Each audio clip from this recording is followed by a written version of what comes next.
আত্মার জন্ম মৃত্যু নেই, তাই আত্মা ব্রাহ্মণ, ক্ষত্রিয়, বৈশ্য বা শূদ্র কোনোটিই নয়।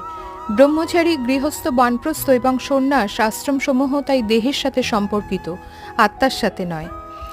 আত্মার প্রকৃত স্বরূপ হল তা পরমাত্মা কৃষ্ণের অংশ ও শক্তি। শক্তির কর্তব্য হচ্ছে শক্তিমানের সেবা করা, অংশের কর্তব্য পুণ্যের সেবা। দুটি পাখি একই গাছে বসে, কিন্তু যে পাখিটি গাছের ফলাহারে রত, সে গাছের ফলের ভোক্তারূপে সর্বদাই শোক, আশঙ্কা, উদ্বেগের দ্বারা মুহ্যমান।